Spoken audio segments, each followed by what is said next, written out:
Hi, so thank you all for joining us today for our CSU-wide Earth Day event, Taking Action for People and the Planet. My name is Armando Sepulveda II, and I'm a senior majoring in political science at San Diego State University, where I also serve as the Associated Students Vice President for External Relations. I am also the Sustainability Officer for the California State Student Association, which is why I'm very excited to moderate our discussion today with four incredible young leaders of the intersectional, environmental, and climate justice movement. Before I introduce our panelists, I just want to take a minute to recognize the members of the committee who worked to put this Earth Day event together. Today's event would not be possible without their passion and their collaboration.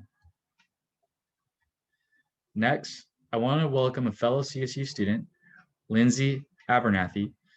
Lindsey is a senior majoring in environmental studies at Sacramento State University.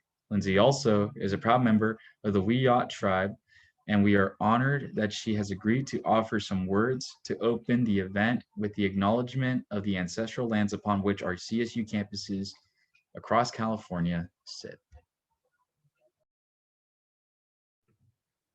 Hello. As a Wiyot tribe member, it is a great honor to be here today and to recognize all of my Indigenous brothers and sisters here in California. As we celebrate Earth Day, it is important to understand the land in which you live on, work on, and raise your children on. You see, the land beneath your feet has a long history. From the coastal redwoods of the north to the rivers flowing through the valley and to the deserts of the south. Our ancestors walked on these lands, tended to these lands, and cared for these lands. For thousands of years, our ancestors were the original caretakers of Mother Earth. And in return, she gave us the gifts of food, clean water, clothes, and tools. Sadly, not many understood our knowledge. Even though our lands today are filled with sprawling cities and poisonous pipelines, our footprint will never fade.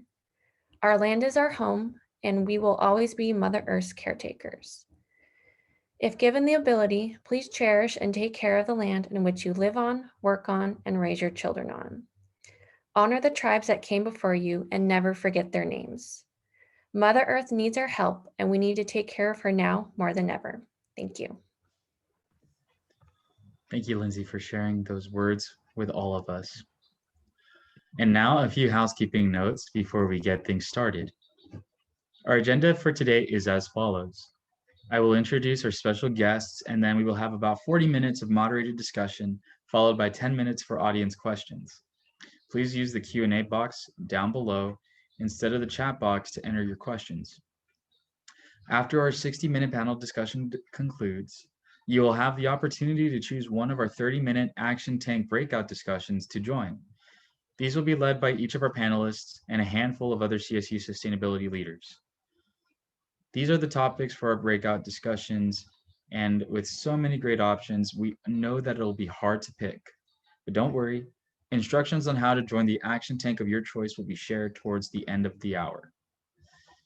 Lastly, CSU students, if you are attending this talk for course credit or extra credit, please use the link in the chat to sign into the event and provide your professor and course details.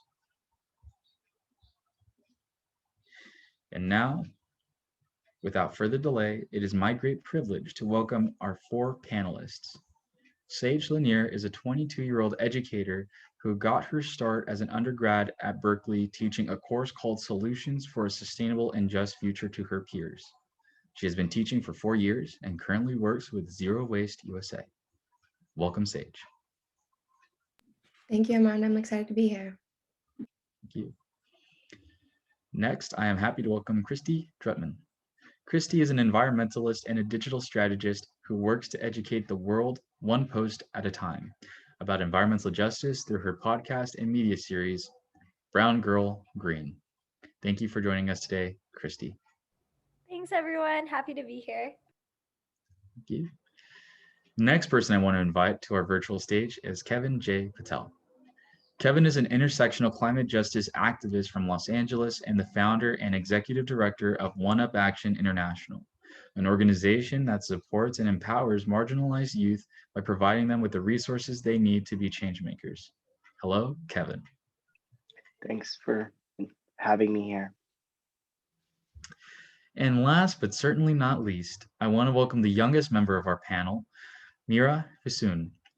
Mira is a high school student and climate activist from Albany, California. She has been a member of the Sunrise Movement since September of 2020, where she serves on both the policy working group and the welcoming team. Thank you for joining us, Mira. Thank you so much for this opportunity. Welcome, everyone. I'm excited to talk to you all today, and hopefully we can take a few audience questions at the end as well.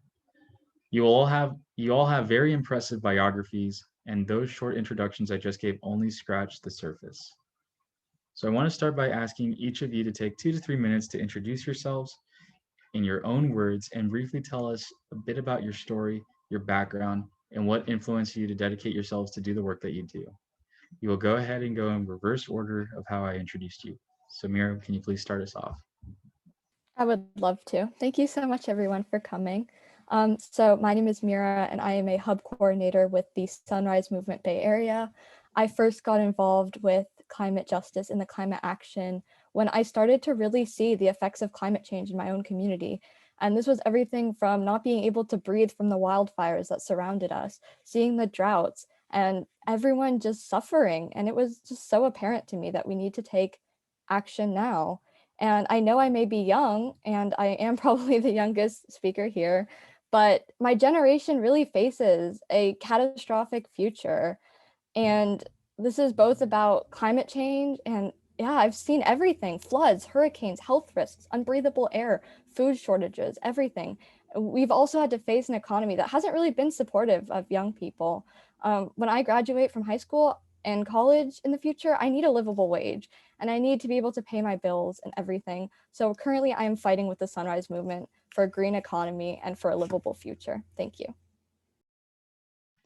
Thank you. Next, can we go to Kevin? Thanks for having me, everyone. I do apologize. I just got my second dose of the vaccine, so I might be a little bit out.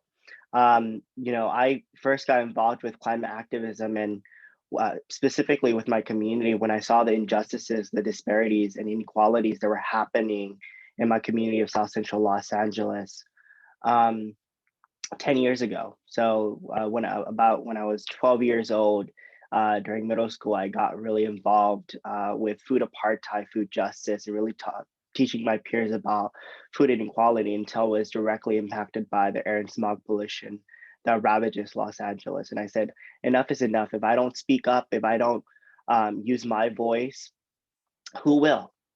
Who will fight for my community? I saw that this is not the only issue, not the only inequality, not the only injustice my community was facing, and I wanted to do something about it. And so ever since then, I've been using my voice to advocate on behalf of my community so that we're able to not only get justice in South Central Los Angeles, but we're able to get justice all over the world. Thank you, Kevin. Next, we're going to go ahead and go with Christy.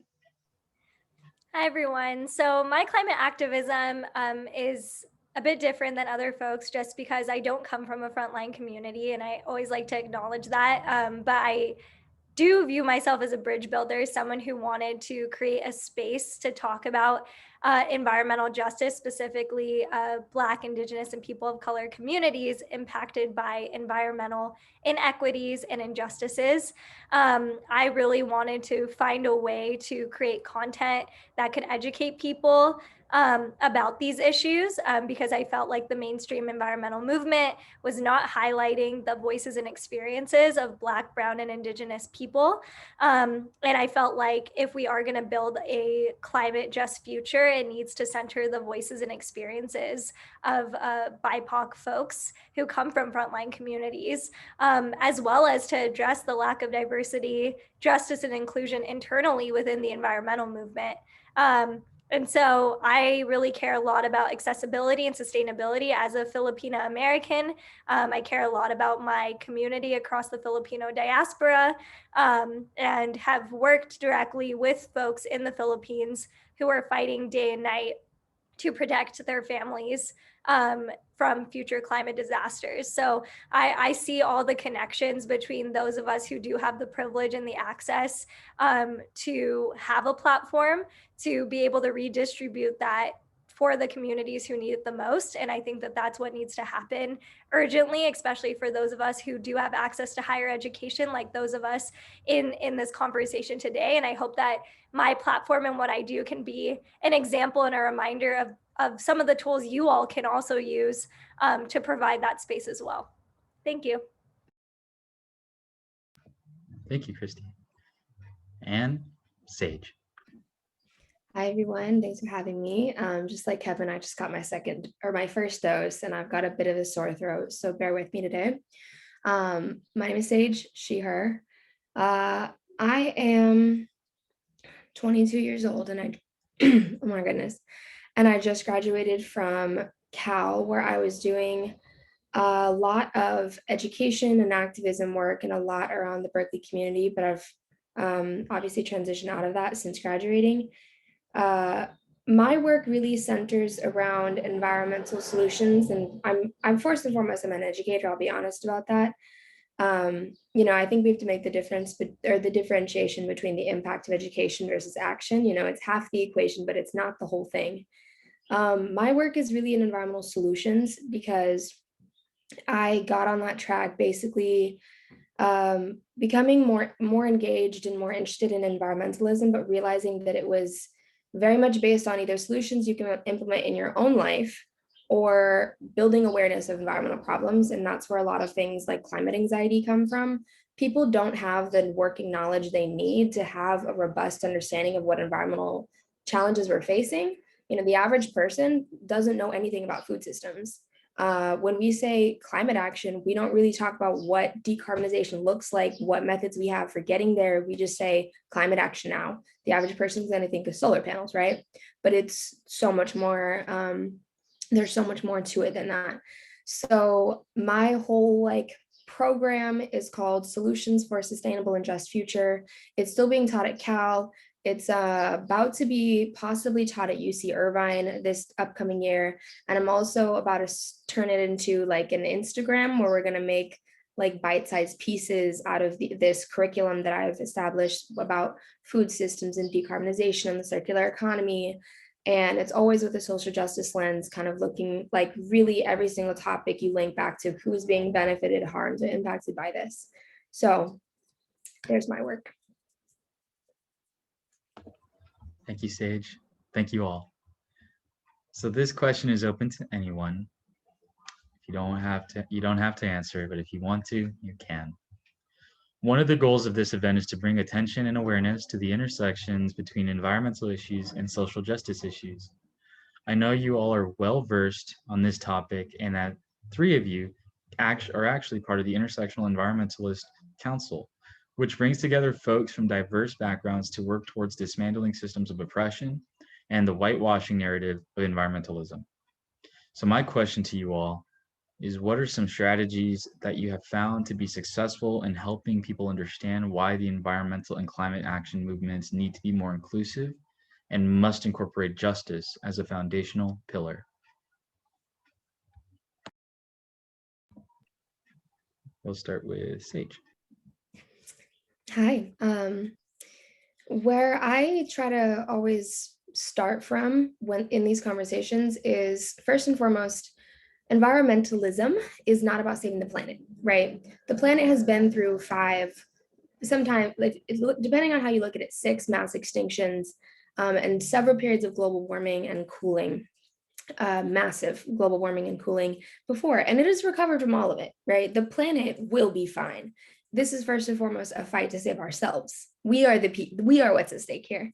So always starting with that human lens as to why environmentalism is important. And then I feel like Kevin and Christy will probably have a better answer. So I'm not gonna go into why you might, censor BIPOC communities in that. I'll just add a little bit. When we're talking about the intersections and why it's so important that we make these connections, when you're looking at marginalized communities and who's at the front lines of social inequities and social injustices, you're looking at the Black, Indigenous, people of color who are at the front lines. And so when we're talking about intersectionality and why it's so important that we connect climate justice and social justice, they're intertwined. We have to do that because when you're, Black people, Black, Indigenous, and Brown people are disproportionately affected not only by social injustices, but they're also affected by the bad air and smog pollution. They're affected by the fossil fuel industry right in our backyards, right? So making these connections between how everything is literally interconnected by the communities that we're living in, and how we're being affected by the environmental racism, the environmental crisis, as well as the climate crisis within our communities, our marginalized communities, within our essentially sacrifice zones, right? Both in practice and policy, a lot of what these industries and corporations, what they do is using our communities as resource, extractive, taking out resources. I do apologize, y'all, I'm all over the place, but taking out resources from our communities and really making sure that we're not able to fight them back. That's the reason why we have the fossil fuel industry in our backyards, because they know that we don't have the money to really combat these industries, these corporations, because you don't see oil drill or in affluent communities. You don't, because affluent communities have the money to fight back, and marginalized communities don't. But we're seeing that because of intersectionality, because of our movements being so intersectional, we're able to have those tools to fight back against these destructive corporations and industries that are extracting from our communities, our resources, and the ability not to fight back. But also we're fighting against the social inequities, both in practice and in policy, making those connections. Because if we're not making those connections, then how are we supposed to, call it, we're not solving the issues that are actually perpetrating these social inequities. But Christy can add to that as well. Yeah, no, I love what you both added. I just linked a report that just got released by Greenpeace, like literally last week, that talks about specifically that the development of fossil fuels like oil, gas, etc. Specifically, there's now data to prove that the way that these fossil fuels are extracted and processed and transported has specific health impacts on Black and Brown communities on the ground. So there's now data. It's not speculation that extractive industries, in order to build our economy or our energy systems, there's now data to prove that the people that are going to bear the brunt of the pollution and the harms that come out of that development are BIPOC communities. So now it's not about like, oh, let's just talk about environmental racism and because people are always going to say, well, show me the numbers, show me the data. Now we actually have the data to prove that, among many other reports like last year, showing that folks in Black and Latinx communities were also disproportionately being exposed to pollution and having even worse impacts from COVID-19 because they had all these predetermined health impacts, because they already had asthma or poor air. And now, you're adding on to living near a toxic facility, and you're going to have even more of those health impacts. So I just want to say that that's one part of it that we need to address, that there's actual data to back this up. But the other issue is when we're trying to implement climate solutions, who's going to get left behind? So there's all this talk about coming up with solar panels or wind energy. Where are they going to build those? Who's going to get access to that energy? We're now seeing the data showing that when it comes to rooftop solar, Black and Latinx communities have significantly less rooftop solar than white and more affluent areas. We're already seeing this gap in building what we think is like a clean energy future happening to our most marginalized communities. So we also have to think, when we're trying to solve climate change, not just trying to get rid of fossil fuels, but also solving climate change. If we're not centering the voices of Black, Indigenous, and people of color, those people are going to get left out of the benefits of that. And that's not just, oh, it's nice because now I can prove I'm eco-friendly. Like, this can actually lead to some communities not having power, maybe not even having access to proper affordable housing or education, or they'll get priced out of their neighborhoods. because of those disparities. So the importance of centering Black and Brown and Indigenous voices isn't just a nice to have, it's actually the difference between life and death for communities. So that's all I wanted to add. Thank you. Mira, would you like to add on to this topic, or? Yeah, I definitely feel that it's really not my place to, but like as a white person, but I definitely think that there is a lot to be said, and it is important to acknowledge that climate change and this environmental issue is more than just climate change. There's more to it. It's also so many other things. It's a social justice issue. And I just wanted to say, like, I think a lot of people don't address that part, and it's really heartbreaking to see. And people are really focused on this one little part of the climate issue and this one little tiny part, and they're not really looking at the bigger scope of things. And I feel like that's definitely something that we need to get more people aware about and acknowledged about, because yeah, it's just so much more than that. And it's not really my place to say all of this, obviously, but I definitely think that Sage, Kevin, and Christy had really, really great points, and I want to echo all of what they said. Thank you. And this next question is for you, Myra. Can you please tell us a little bit more about the Sunrise organization and why you feel that young people have such an important and unique role to play in the climate action and climate justice movement? Yeah, so Sunrise Movement is definitely really, really engaged on youth engagement because we really believe that we are the next generation, and we believe that we are the ones who are going to make change. So Sunrise is a national youth-led movement to stop climate change while also creating millions of good jobs in the process. We have hubs all over the country. We promote policy change. We hold politicians accountable for their actions and all of that. All of our hubs are all volunteer and youth-led. By youth, I mean under 30. We believe that young people really have the power to lead a climate revolution, and we have a strong focus on social justice as well as a just transition to a green economy. And we really, Sunrise works to include people from really diverse communities. So we support policies that combine racial equity and like justice and climate justice, like the Green New Deal, as well as the Red New Deal, which promotes Indigenous land rights.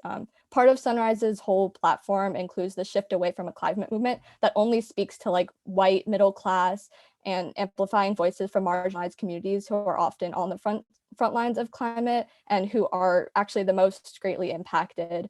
So we work in coalition with them and provide research and labor support where necessary, and we make sure not to subscribe to the savior complex. We do not know what is best for them.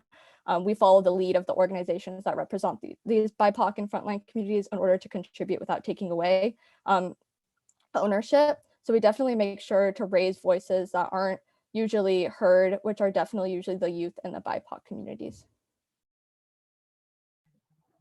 Thank you, Myra.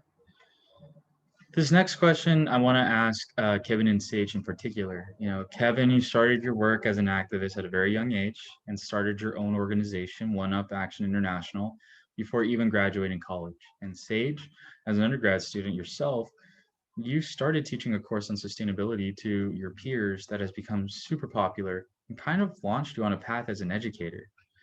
So my question to both of you is, where did you get your drive and confidence to step into these leadership roles?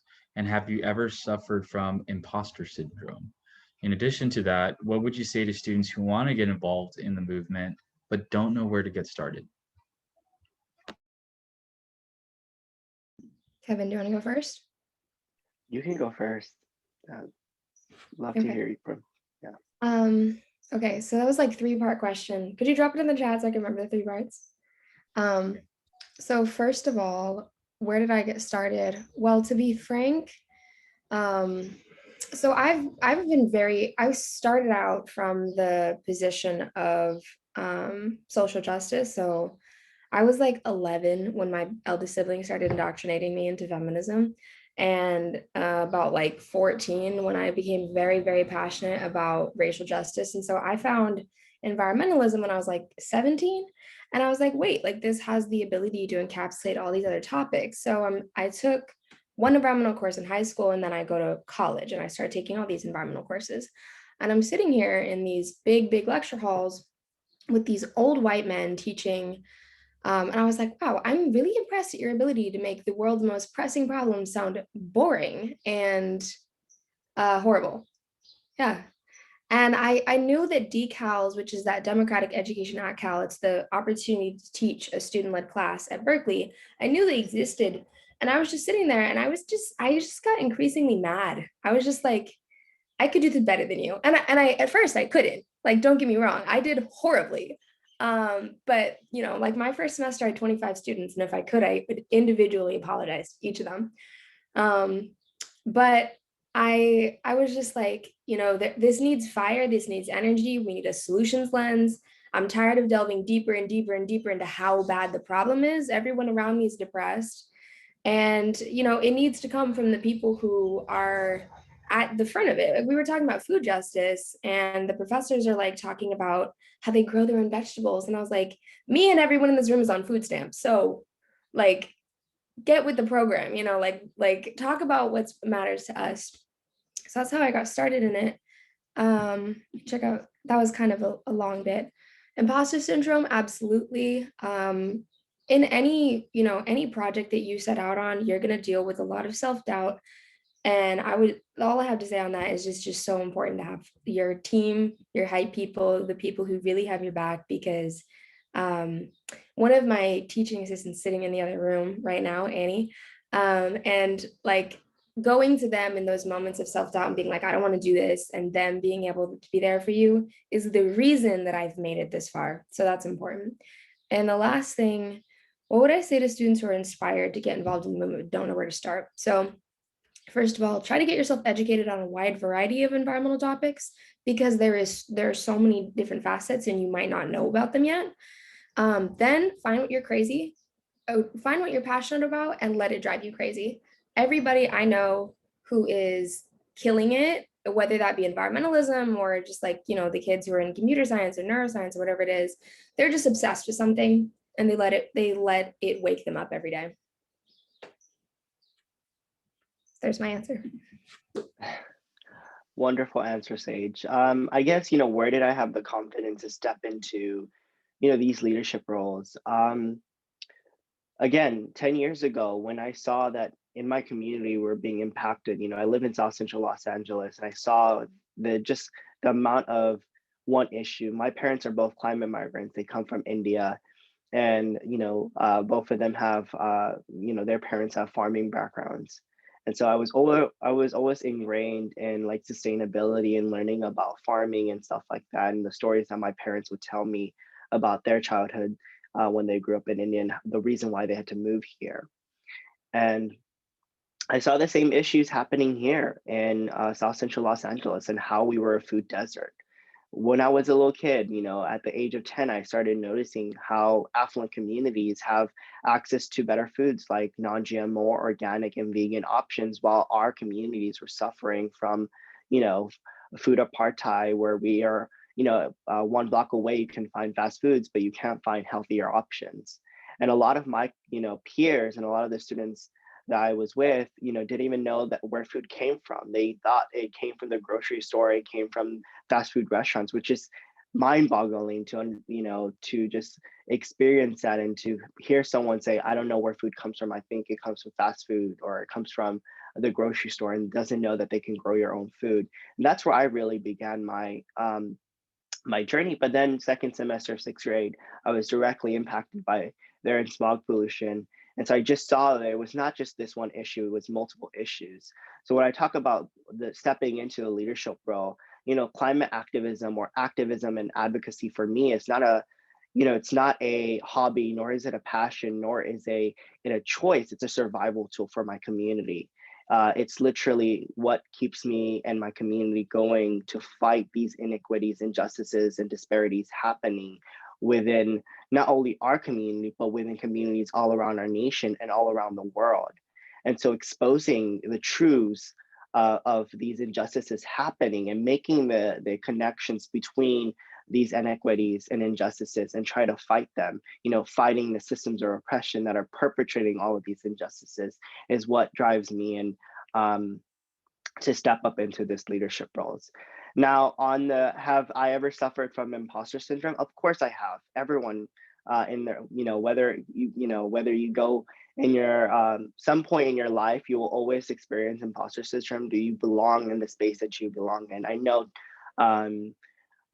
when I first got started, that a lot of these spaces, a lot of the spaces that I was going into, a lot of the big green organizations like Greenpeace USA, Sierra Club, those spaces were not meant for me. Those spaces didn't have people who look like me, who went through the same experiences as me. And so I didn't feel welcome. I had no resources. I had no mentorship. I don't have no funding to really take climate action. So I've definitely felt imposter syndrome. Do I belong in this space? Can I use my voice in these spaces? And so definitely I have suffered from imposter syndrome, but some point in your life you will experience it. But I always go by this quote of like, you know what, I'm never going to let these obstacles or adversities get in the way of what I want to do or what I love doing. And that's the reason why I continue fighting for not only my community, but communities all around the world. What would I say to students who are inspired to get involved in the movement, but don't know where to start? Like Sage said, educating yourself on multiple issues is one way, but another way is just to look at the issues, the inequalities, injustices that are happening in your community and saying, taking that first step of taking action. That's what you can do. It's like, yeah, there's systematic action, there's individual action. Do what you can do, whatever time limit you have, go ahead. We need everyone in this movement, whether you're in arts, whether whatever major, minor, or whatever you're doing, whatever you're passionate about, get involved. We need everyone in a part of this movement to really take climate action and get justice for communities all around the world. So that's what I would say. Thank you both. So I want to direct this next question to Christy before we try to squeeze in some audience questions. Christy, obviously everyone comes to the environmental and climate justice movement with different backgrounds, skills, and strengths. In your work, you've talked about the role that storytellers have in the movement. So can you talk a little bit about what you think makes culturally nuanced storytelling in the climate justice movement so powerful and important for mobilizing action? Yeah, I mean, I just want to talk about my own story a little bit. I grew up in a very conservative small town where I wasn't exposed to a lot of the issues that I work on right now. Maybe I was exposed to it, but it wasn't framed in a way of me understanding all these terms or understandings around why climate justice mattered, or all these dynamics around extraction and colonization and all of these things that I now know because I had access to a university education. I was not exposed to it in the bubble that I grew up in. And I think that the way that I started to understand these issues was through storytellers. My freshman year of college was when Typhoon Haiyan hit the Philippines.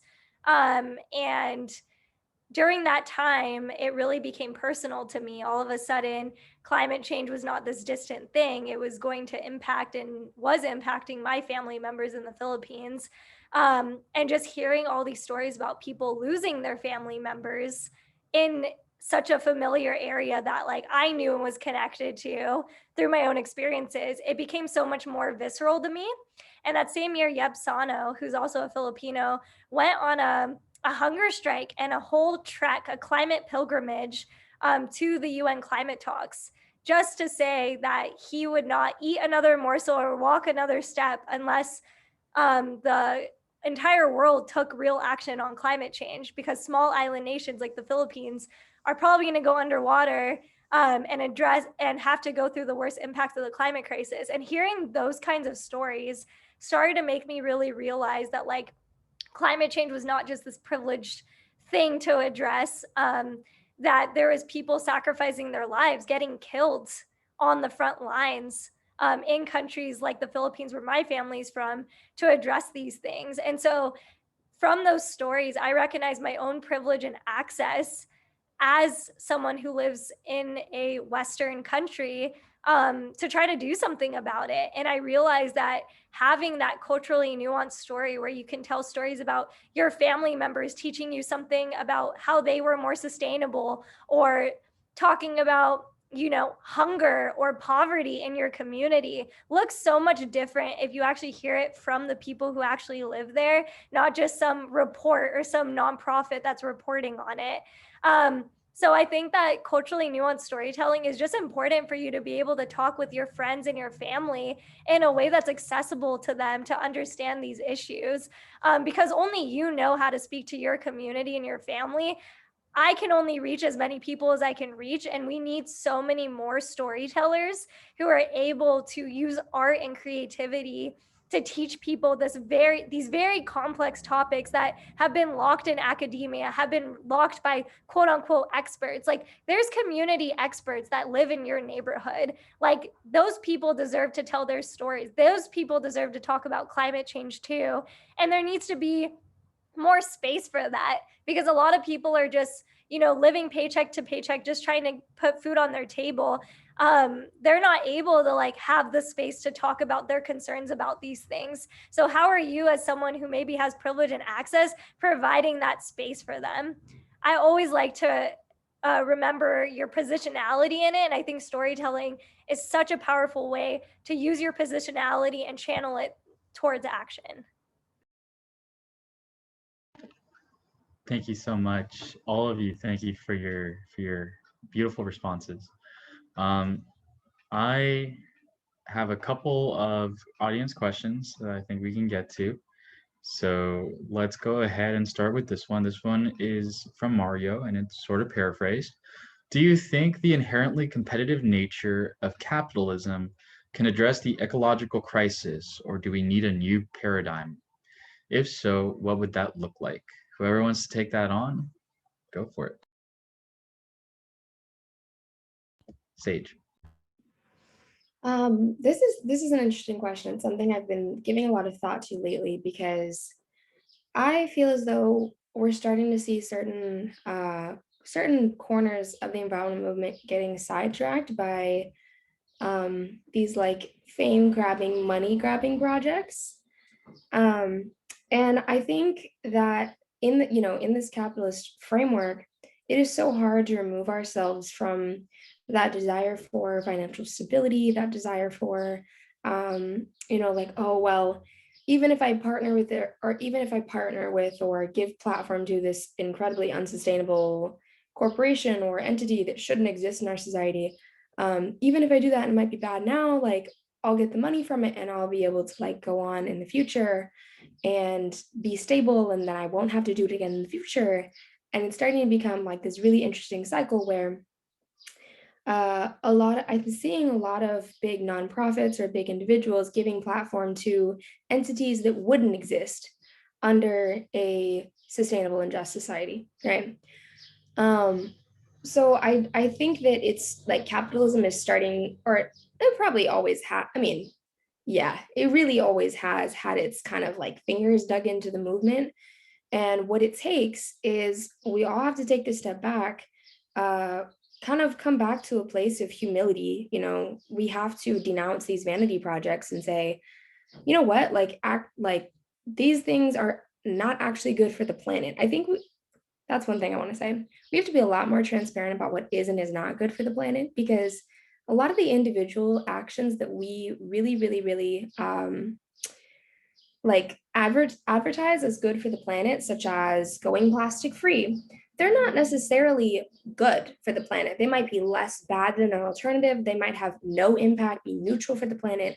But I think there's not an acknowledgement yet that the only thing you can do that's actually good for the planet is literally get your hands in the dirt. You have to do ecosystem restoration or regenerative agriculture, because solar panels and bamboo straws and everything aren't good for the planet. They're not helping the planet. They might be helping us do less damage to the planet, but we haven't started that process of restoring damage. So I think that we have to go back. We all need to take a step back, think about why we're centering human action so much when we're talking about the planet, and then kind of revisit this principle of what is actually impacting the planet, because spreading awareness and making changes in your lifestyle ultimately don't help the planet. So yeah, I think that capitalism has kind of caught us up on this buy things from my zero waste store and you'll be helping the planet. It doesn't work that way. The planet knows the difference, right? I love that. I just want to build off of that as someone who is a content creator, and I've had to be very picky about the companies and the people that I partner with. And it is difficult because, you know, when we're trying to build these new types of platforms and new ways of trying to educate people, and a lot of us, you know, especially BIPOC, you know, creators and educators, like we have to figure out ways to be kind of scrappy to figure these things out. And I think the system, as someone commented, has failed us and it's broken.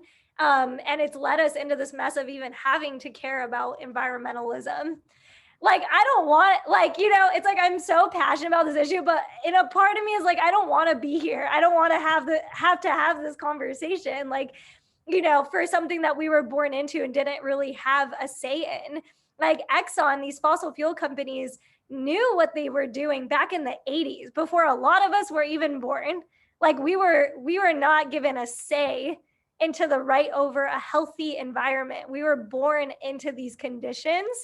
And the fact that government officials have the audacity to say that this is the way it has to be is completely dangerous and disrespectful. Even the new emissions targets that just came out from the Biden administration is disastrous for young people. It's ridiculous how like lackluster it is. And I just want to be honest about that like our government officials think that they're doing enough. They're not even doing a fraction of what they need to be doing at this point.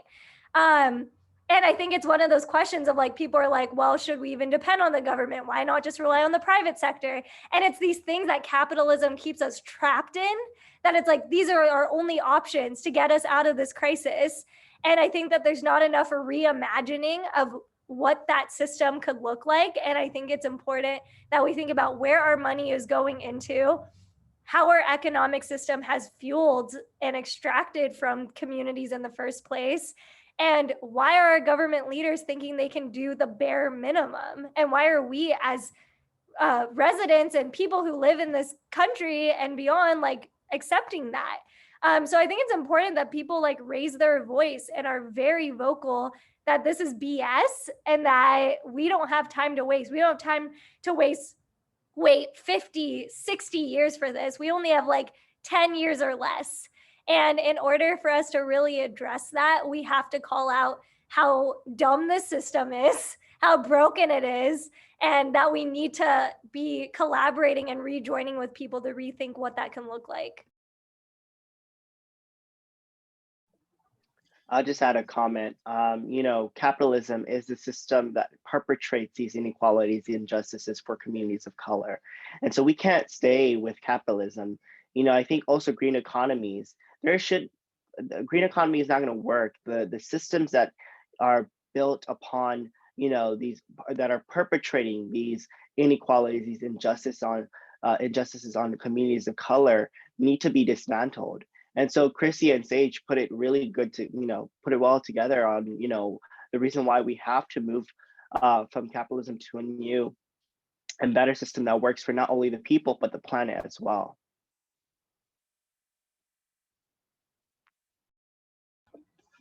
Thank you all. So this next question is from Rachel. What are the ways in which social media has impacted your work? And do you feel like performative activism can sometimes derail the focus of the environmental movement? And whoever wants to start can start. I would say just to start off, like social media has been very critical for me to build relationships with people in other countries and places that like I would have not otherwise never had access to, because I would have just like focused on my own circle, which is also valid. It's powerful, but I think social media has allowed me to be connected to amazing organizers from countries all over the world. And I think it's providing opportunities, if you use it in a beneficial way, to build those relationships and to educate people about issues they would otherwise never like know about. That's the way I use it. And I think that it's been really valuable to make some of this content that I said previously has been kind of trapped in academia or in these expert circles, available to the average everyday person. And I think that that's really important because I don't think a lot of people have the talking points. Maybe when they're in debates with a friend or a family member, even a politician, you know, not everyone is a polished speaker and has all the things in their back pocket. So how can we make these things more accessible? And I think social media is an important step as long as people are critical of the sources where things are getting sourced. I see people reposting those infographics all the time on their stories and they don't actually check the sources. I mean, stay critical. Like, I think critical thinking is very critical, even if like you trust someone and you love what they say, think for yourself too. Really important. I'll just add, social media for young people has really been a paradigm shift in the way that we really perceive the movement. You know, in 2019 and in 2020, specifically in 2020, when we were hit with the global pandemic, a lot of the movement moved online, and it was quite a you know, smooth transition because a lot of our work was already online and on social media. But like Christy said, a lot of the infographics and a lot of the information that is spread, you have to double check where the sources are coming from. I definitely see a lot of my friends, you know, repost the infographic that might have some wrong information or might be misguided in the way of thinking and the information that it presents. So definitely double checking the information and the post that you guys are resharing. Although a lot of the statements might be true in your aspect, in your own individual experience, a lot of that information outside of the, you know, outside the movement and within the movement internally is incorrect. Again, social media has been quite a tool that for young people specifically to really spread the message of not only climate actions, but all of these social issues that are important to us. And we're really utilizing social media to make a difference. And so social media is a tool for us to, you know, to call our elected officials and, you know, demand of change and really putting together. I've seen so many young people and so many organizations have put together so many successful campaigns throughout social media. And so it's just been really cool to see what transpires through throughout social media and what change can be made through social media. But yeah. Would anybody else like to answer? Mira?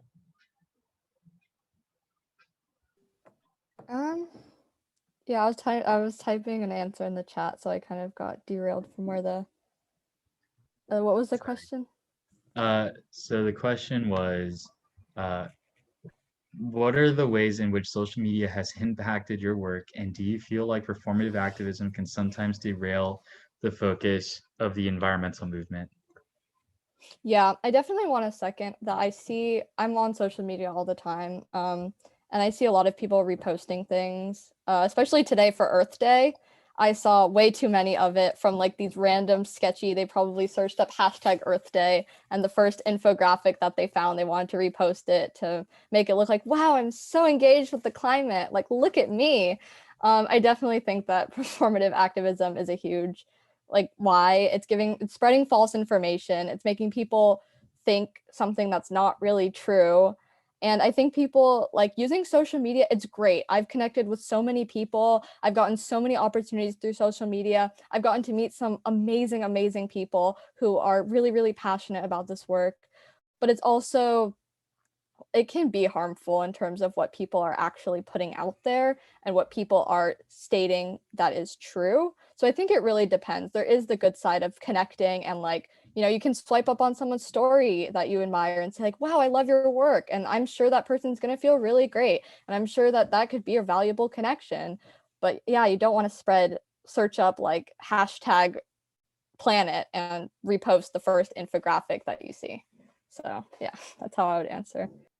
If I may add, someone, I think Christy said this, it's like, it's a tool, social media is a tool, but it shouldn't be the end of your activism. And I think social media shouldn't, and Christy just put this really good on the comments. I just wanted to say it out loud because definitely that's something that you have to remind yourself of, that social media is a tool. It's not the end of your activism. You have to do more to really make a difference within your own community.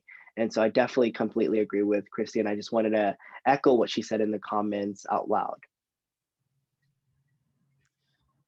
Yeah, Sage, would you like to add on, or? I think everything was said.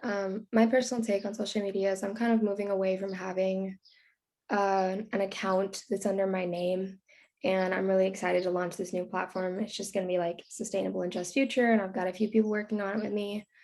I think that everybody is doing their own thing and like has their own feelings on it. But for me, I think that having a social media platform with your own name and your own face on it, really, it's so hard to divorce your ego from that. I don't really like to think of myself as an egotistical person, and I don't really want to present myself that way. And I don't know, I'm not crazy about propping up like yourself as a leader when I'd really rather have people listen to me for what I have to say rather than what I look like or because they think I have an identity that they should be listening to or something. I really want to lead with my words rather than my face. So that's my feelings on social media at the moment. Thank you. And you know what? Media has a big impact on all of us. I know I started off wanting to be an environmentalist as a kid because I watched Captain Planet on Cartoon Network. So this next question I'm going to combine from an anonymous question. And Mira, I think you're going to answer this one. But this is about veganism. It's about, being a vegetarian. And on one hand, do you believe that it can reduce the amount of greenhouse gases that it contributes to climate change? But on the other hand, how do you balance, promoting vegetarianism and veganism with the cultural makeup of foods? I learned this through my food justice class that some of the ways that we promote that sometimes derail cultural practices in Latin America and other indigenous communities. So how do you balance both of those aspects? Yeah, I'm going to pass this over quickly. I'm in the middle of answering a question, but I will answer quickly. Okay, I think she's typing out an answer. I personally am just an advocate for going more plant-based. I think that we need to take a step back from pushing veganism or vegetarianism in a strict regard, because that's not going to be a natural diet for a lot of people, and that's not going to be like sustainable or in line with a lot of cultures. So, removing, red meat if you want to, or doing meatless Mondays, or just exploring more plant options, having more plant meals in a week is a really impactful way to approach it. And I think that we'll get further that way, And I've actually talked with some animal rights groups on this, where I was like, well, have you ever considered teaching diet veganism, where like you're not actually telling people to go vegan? And they were like, no, because you have to go completely vegan because it's for animals. And I was like, right, but if you got everyone to like go meatless Monday, then you've saved a seventh of the animals. You're a seventh there. And I I think there was a light bulb moment there. That was with a group in Berkeley. But yeah, I personally am a vegetarian, but I have been since I was a child. And I just think, keep moving left if you can. I would love to add to this before. I think as a someone who has been in the spaces of, brown and black and indigenous cultures, right? And the movement itself, I will say veganism is quite hard for a lot of BIPOC communities. And a lot of BIPOC communities cannot go vegan because it's not accessible. A lot of, again, when I'm talking about food apartheid, food justice, and being a food desert, or AKA a food prison from Ron Finley, right? You're talking about the inaccessibility to healthier foods, and so I just want to touch at that point. I also want to touch at a point of like these crazy vegan fanatics that, will spit on your face, which I have had happen to me before. Literally, where I was shaken up by someone in 2019, a vegan person at a climate strike.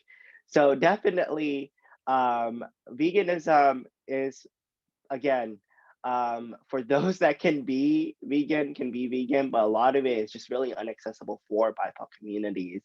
I would say that on the end of veganism. I myself am not a vegan. I am vegetarian. It is very inaccessible for me to be a vegan, but occasionally, because of my dietary restrictions and whatnot, I actually once a year I actually do have to consume meat. So do want to put a disclaimer out there. So yeah. So I thank you all for your answers, and I thank you all for taking the time to do so. We're going to go ahead and close the Q&A section. So I want to thank you again, Sage, Kevin, Kristy, and Mira, for sharing your stories, advice, and passion with us all today. We are very honored to have had all of you give your perspectives and really speak on environmentalism and climate action and social justice. And, you know, I hate to say it, but our panel is coming to an end. But the good news is that the conversations will continue in our Action Tank breakouts that will start immediately after we end. So once again, here are all the different Action Tank breakout topics and facilitators. If you have a burning question for one of our panelists, jump into their Action Tank session, and you may have the chance to ask them that question directly. In addition to the sessions, our panelists are leading on intersectional environmentalism, environmental storytelling, solution-based focused community work, and youth leadership in the climate movement. We also have sessions led by other CSU students, staff, and alumni leaders on some very awesome topics. You could join one of those to learn about divestment and what it's all about, get some tips for using art to make you a more resilient activist, learn how to push your elected leaders in California to support aggressive climate action. Or, you know, if you want to hang out with me, you're not tired of my voice, you can come and chat and learn how to get involved in student government and make positive changes in your campus. So how do you join the breakout rooms, you may ask? We just dropped in a link into the chat to the Google Doc where you can find all the Zoom links to each one of the sessions. You should have also received an email from the Eventbrite a few minutes ago with that link. Please click the link to open the page, and as soon as we conclude this webinar, go ahead and jump into the session of your choice. Again, just wanted to really thank all the panelists for being here today. They did an amazing job, so thank you all. Thank you all for joining us. And I'll see you in the breakouts.